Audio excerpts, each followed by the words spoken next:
Por que os países árabes precisam de megaprojetos extravagantes? A cidade de Neom, na Arábia Saudita, vai ter 170 quilômetros de extensão e apenas 200 metros de largura. E tudo isso no meio do deserto. Ela já ganhou um vídeo aqui no canal que você pode conferir aqui. Mas saiba que, apesar de ser a ideia mais extravagante, ela está longe de ser a única como essa lá no Oriente Médio. Há uma longa lista de projetos ambiciosos, caros e um tanto tolos na região rica em petróleo.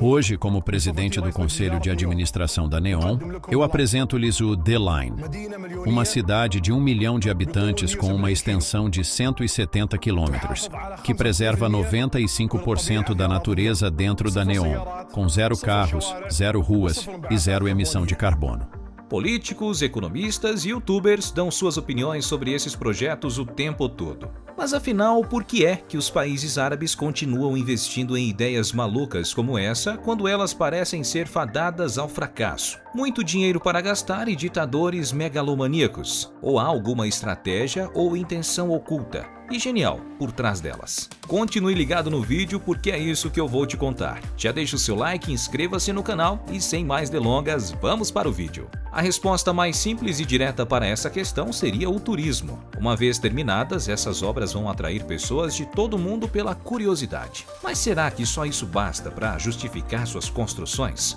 Com certeza não.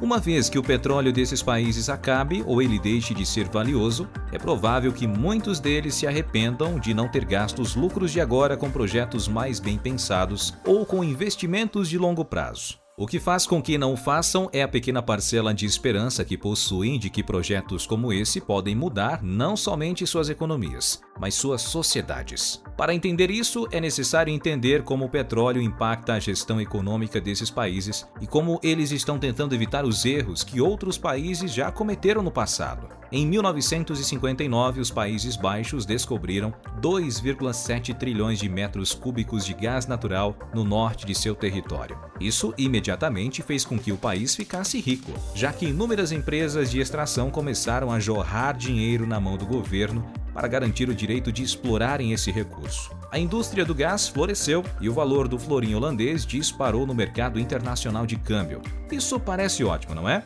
Acontece que a influência da indústria de gás se tornou tamanha dentro do país que começou a sufocar todos os demais setores da economia holandesa, já que o florim valorizado tornava as mercadorias holandesas menos competitivas, desequilibrando a balança comercial do país. De quebra, a valorização do florim ainda prejudicou as indústrias domésticas e passaram a ter dificuldade em vender suas mercadorias dentro do país, já que havia se tornado mais vantajoso para a população importar tudo lá de fora. Resumidamente, a descoberta do gás e a concentração econômica ao redor dele fez com que a sua extração se tornasse a única atividade econômica viável por lá, causando um desemprego em massa que se tornou estudo de caso para economistas de todo o mundo, que nomearam o fenômeno de doença holandesa, quando a economia de um país está tão concentrada em uma atividade que a sua influência se alastra para os demais setores, prejudicando-os. Outro conceito fundamental para entendermos as economias árabes é a fronteira de possibilidade de produção. Resumidamente, a fronteira significa qual é o nível máximo de produção de uma economia dado o capital, o trabalho e os recursos naturais, território que possui. Um país precisa escolher como alocar seus recursos dentro da fronteira. Por exemplo, existe um limite físico de quantos carros ou quantos computadores um país, como o Japão, pode produzir. Como ele escolherá dividir? Essa é a tarefa dos economistas: descobrir qual é o resultado ótimo para uma economia e como torná-lo realidade. Agora que entendemos esses dois fenômenos econômicos, podemos entender o impacto da indústria do petróleo dentro dos países árabes. Como você já deve imaginar, esses países são super dependentes desse recurso. Suas economias são concentradas na extração e exportação de petróleo, que todos os demais setores são afetados e sufocados. E como há uma fronteira de produção, com todos os recursos concentrados em apenas uma indústria, países como os Emirados Árabes Unidos, Arábia Saudita, entre outros, não estão extraindo o resultado ótimo de suas economias, mas apenas aumentando a sua dependência do petróleo,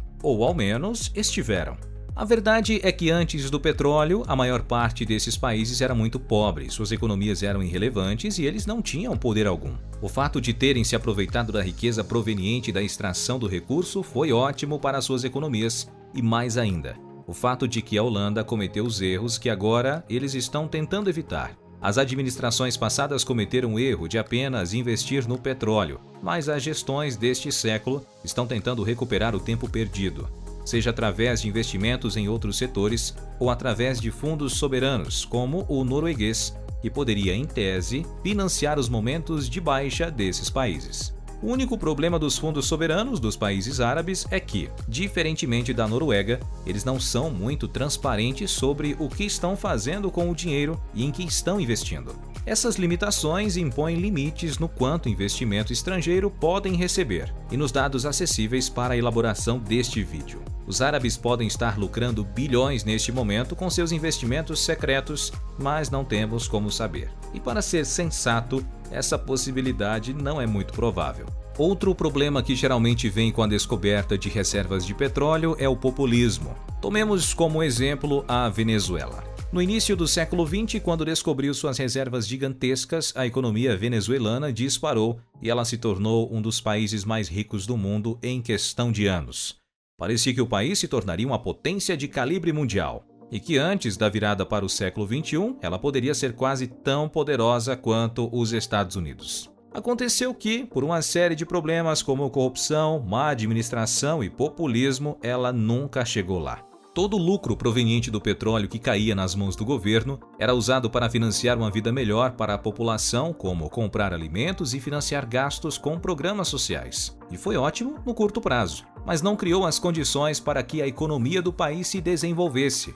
A população venezuelana, na prática, continuava pobre, não tinha educação e estava super dependente do petróleo. O resultado, nós já sabemos. Atualmente se trata de uma catástrofe econômica e social. Os árabes sabem disso, sabem que estiveram fazendo isso nos últimos 50 anos e agora estão tentando evitar uma catástrofe semelhante a todo custo. Os projetos chamativos, como a cidade de Neom, da Arábia Saudita, são uma tentativa de remediar a falta de ação do passado e desenvolver as economias em tempo recorde.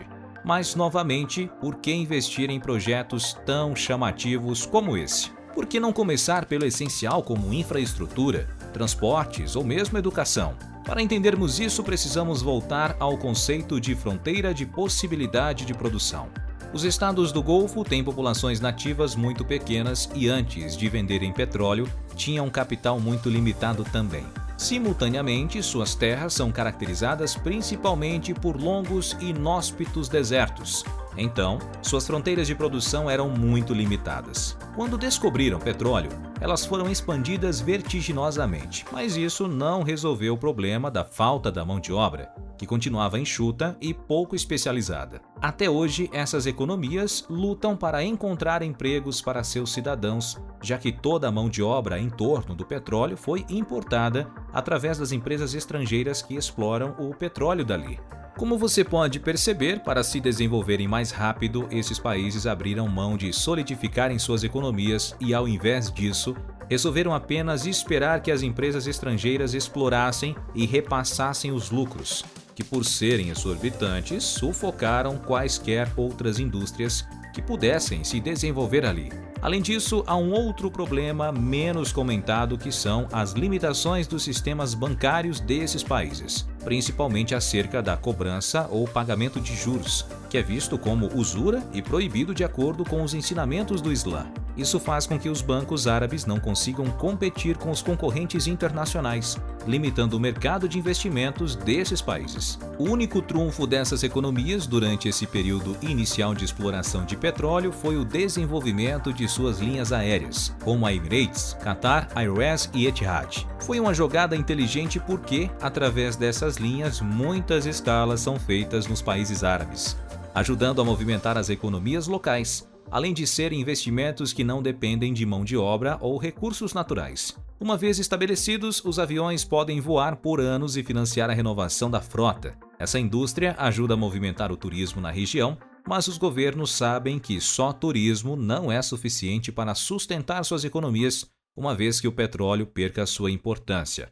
Por isso, a resposta mais simples para o problema não é inteiramente correta. E é nesses projetos malucos que está a chave para contornarem isso. Para a construção de NEOM, tomando a Arábia Saudita como exemplo, o governo local teve que atrair trabalhadores estrangeiros, oferecendo altos salários, condições fiscais vantajosas e outros incentivos para que permanecessem no país. Paralelamente a isso, para que a cidade funcione, ela precisa atrair empresas, movimentando a economia local. Para isso, escritórios de firmas internacionais foram abertas. Franquias como McDonald's, Starbucks, dentre outras, abriram filiais por lá. E uma série de incentivos fiscais também foram concedidos para qualquer multinacional que queira se instalar por lá. Ou seja, para que uma cidade como NEOM saia do papel, ela depende da cooperação de milhões de pessoas e empresas.